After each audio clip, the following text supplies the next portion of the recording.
Une analyse d'Adrien Abécassis, expert associé à la Fondation Jean Jaurès, chercheur invité à Harvard OSR et Center for International Affairs, diplomate et ancien conseiller opinion de François Hollande à l'Élysée, avec Adélaïde Zulfikar-Pazik, directrice de BVA Opinion.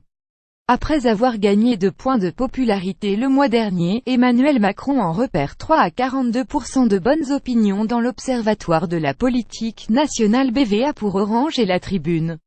Comme chaque mois, dans une partie plus qualitative, BVA a fait parler ses Français pour leur demander d'expliquer les raisons de leur jugement.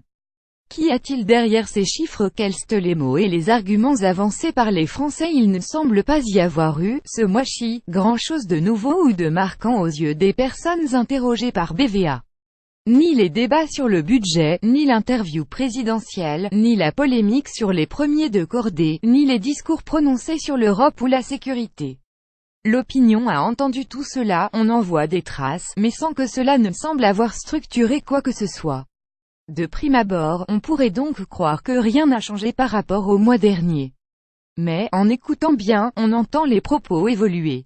Doucement, mais sûrement. Par exemple des idées, comme celle de président des riches qui se diffusent, se généralisent parmi les opposants. Et surtout les mécanismes de polarisation que l'on avait vu apparaître le mois dernier, et qui se poursuivent assez nettement ce mois-ci. Les interrogations et les suspensions du jugement que l'on voyait les premiers mois j'attends de voir se font désormais rares. Les idées se consolident, les prismes de lecture pour ou contre se forgent. On pense, de plus en plus, savoir à quoi s'en tenir. Les jugements se figent, un se soutient loue toujours intelligence et dynamisme, courage de faire des réformes nécessaires, ses idées novatrices, son indépendance par rapport aux vieux partis sclérosés dans une opposition droite-gauche. Il souligne qu'il tient ses promesses, qu'il met énergie au service des Français, qui lui grée de restaurer une certaine idée de la France. Et s'énerve de ceux qui dénigrent systématiquement. À l'inverse, ses opposants fustigent de plus en plus une politique pour les riches, un mépris de classe. Il regrette qu'ils ne tiennent compte d'aucune remarque, se croient parfaits et ne se remettent jamais en question. Il favorise les riches et s'acharne sur les revenus moyens. Pour eux, sa politique est clairement libérale et de droite. Il s'est fait une image, il est trop arrogant et méprise les sans-grades. Il ne se soucie pas du peuple. Dans les 2 cas, le ton de l'évidence prend le pas sur celui de l'argumentation. Et les mêmes mots reviennent, sans cesse. Comme des credos, des certitudes qui se constituent, chaque camp se forme, et ces images, ces mots se diffusent. Alors, ne peut-on désormais qu'espérer, prêcher les convaincus tandis que les sceptiques se radicaliseront toujours plus dans leur opposition? Non, ce n'est pas si simple. Un clivage politique toujours brouillé, ligne politique ouest toujours brouillée. Les sympathisants de La République En Marche par construction affichent des idées assez claires, ils ont une bonne image d'Emmanuel Macron à près de 90%. Les sympathisants de la France Insoumise et du Front National également, ils ont une mauvaise image du président de la République à plus de 80%, mais ces groupes nets ne représentent qu'un peu plus de la moitié des Français. Pour les autres sympathisants PS, LR, d'autres petits partis, et surtout les légions importantes des sans sympathies partisanes, les choses est beaucoup moins claires. Les jugements de ces groupes sur le président de la République est d'ailleurs divisé en 2 parts quasi égales, signe de leur fracture. 50% des sympathisants socialistes ont ainsi une bonne image d'Emmanuel Macron contre 50%, une mauvaise 47%, 53% pour les sympathisants républicains, pas facile à réconcilier, surtout, il n'est pas certain que les lignes de fracture principales s'établissent sur une échelle gauche-droite. Il serait plus juste de dire que l'opinion se structure dans une tripartition, non pas de l'espace politique, mais des modes de raisonnement. 3 types de raisonnement, laissons donc là le champ politique et les partis, et voyons comment l'opinion se structure elle-même. On voit alors, dans les paroles des Français interrogés par BVA, 3 modes de raisonnement bien distincts se développer.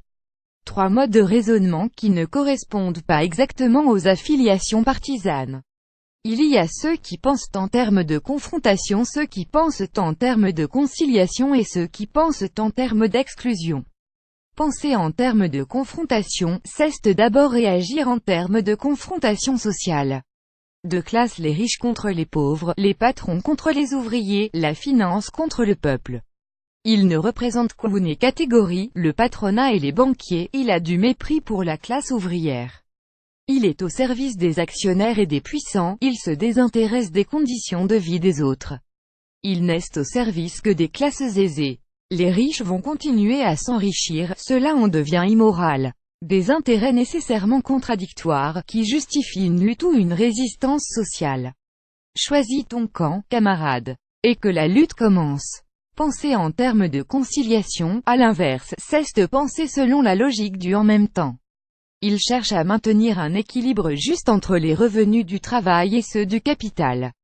Il semble avoir une vision de la société, un équilibre entre les libertés individuelles, le soutien des plus faibles, et l'ambition pour le pays et l'Europe. Ces Françaises la croient à la logique du compromis. Il a su canaliser tous les acteurs de la société, je trouve ça bien. Ils sont parfois confrontés à des dilemmes dans les choix à faire, ce qui est la nature même de l'exercice du pouvoir. Il y a des choix à faire, c'est pas facile, il faut les équilibrer pour que ce soit juste, et il faudra prendre mal en patience. Il développe donc, aussi, une logique de l'acceptation. Il a l'air de faire bouger les choses, même si tout ne me plaît pas. Si cela doit améliorer la situation de la France, j'accepte les sacrifices que je suis contraint de faire. Enfin, il y a ceux qui raisonnent en termes d'exclusion. Ce n'est pas la même logique que celle de la confrontation. Ici, il ne s'agit plus de lutter mais de chasser. L'enjeu est moins politique qu'identitaire. Il ne s'agit plus d'organiser une lutte de pouvoir à l'intérieur de la société l'une contre l'autre mais de définir qui mérite, ou ne mérite pas, d'être partie prenante de cette société l'une ou l'autre. Les Français ou les migrants. Il retire aux Français pour donner aux migrants. L'Europe ou la France. Il ne voit que l'Europe quitte à sacrifier la France. Les riches et les immigrés ou les Français moyens. Il n'y en a que pour les riches et les immigrés. Il oublie les Français moyens qui travaillent. Dès lors il faut faire un choix, non pas en termes de classe mais en termes de moi ou les autres. Je suis de plus en plus pauvre.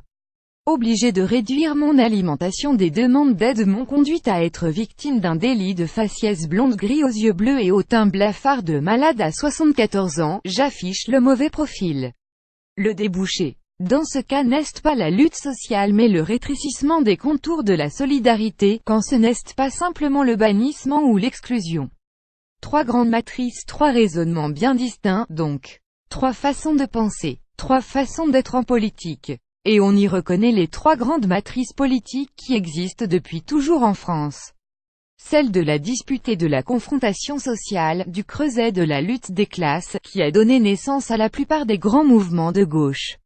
Celle de la négociation politique entre forces et intérêts sociaux opposés, matrice du républicanisme, du radicalisme dans sa forme française, de la plupart des réformismes. L'idée de la réconciliation plutôt que de la lutte, des compromis au risque des compromissions, des petits matins plutôt que des grands soirs. Et celle de l'exclusion, du renfermement identitaire, du nous-eux. La matrice de la peur, des extrêmes, du repli et de l'intolérance. Ceux qui pensent en termes de confrontation, ceux qui pensent en termes de conciliation, ceux qui pensent en termes d'exclusion. Conflit, compromis, pilori. Trois modalités de la politique. Emmanuel Macron le 31 octobre arrivé au Conseil de l'Europe, à Strasbourg. Jean-François Badias absippa un champ politique encore instable. On retrouve bien ses instincts politiques dans les mots des Français. Mais il faut aussitôt constater qu'ils ne correspondent pas bien au champ politique partisan tel qu'il est aujourd'hui. Et que cela explique, sans doute, la crise des partis. Bien sûr, ceux qui raisonnent en termes de compromis et de négociation se reconnaissent plus facilement dans la démarche d'Emmanuel Macron, même si certains points peuvent les froisser, mais on ne demande jamais à être d'accord avec tout. Bien sûr aussi, beaucoup de ceux qui pensent en termes de confrontation sociale se retrouvent au sein de la France insoumise, et ceux qui raisonnent en termes d'exclusion identitaire au Front National. Beaucoup oui, mais pas tous. Il y a encore par exemple, beaucoup de demandes sociales au Front National. Comme ces sympathisants critiques du président. Pour moi rien n'a changé, des aides nous promises mais c'est impossible à avoir. Par contre les riches vont payer moins d'impôts et les chômeurs ou les RSA gagnent plus que moi aujourd'hui. Il n'y en a que pour les très riches ou les très pauvres. Les autres dont je fais partie n'êtes bon quoi payer toujours et encore. Elon comprend que la crise du FN, due précisément au déchirement entre tensions sociales et identitaires, ne sera pas résolue de sitôt.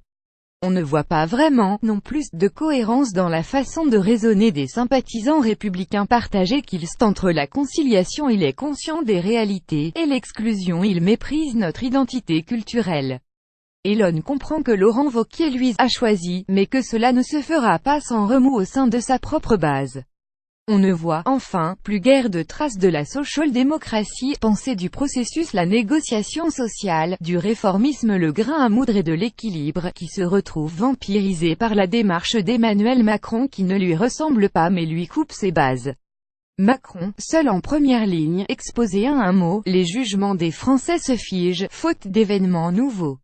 Les opinions se polarisent, pour une partie d'entre elles. Les raisonnements se mettent en place, reprenant finalement les grands types de raisonnement politique classiques. Mais le champ politique ne suit pas, ou mal. Il n'y a toujours pas d'adéquation réelle entre la structuration de l'opinion et la structuration du champ politique. Donc peu de débouchés évidents, suffisamment larges, pouvant canaliser les opinions dans un sens comme dans l'autre. Autre signe de cette désadéquation politique de toutes les personnalités politiques testées dans le baromètre BVA, soutien ou opposant au président, il n'y en a aucune dont une majorité de Français souhaite qu'elle joue un rôle important à l'avenir. Et une seule dont la cote d'avenir dépasse un tiers seulement des Français, Nicolas Hulot 42%. L'élection présidentielle a été un chasse-neige, elle a tout dégagé sur sa route. Et ce faisant, a dégagé aussi tous les repères politiques. Les jugements et raisonnements des Français commencent à se stabiliser mais le trouble politique, lui, non seulement ne s'estompe pas mais s'accroît. Il ne reste dès lors que le président en première ligne, exposé, objet de toutes les polémiques. Avec ou contre qui l'homme se détermine, comme souvent en France. Et bien peu finalement d'autres vrais repères politiques. Ce qui ne semble pas déranger cette électrice, plutôt bienveillante envers Emmanuel Macron mais qui ne se reconnaît pas dans Nouveau Parti, ni dans aucun autre d'ailleurs il me paraît avenant, il a de bonnes idées. Reste que le temp sera ce que cela vaut. Les gens sont un peu trop pressés, ils voudraient tous de suite, c'est vrai, nous ne sommes qu'au 6e mois d'un mandat de 5 ans. BL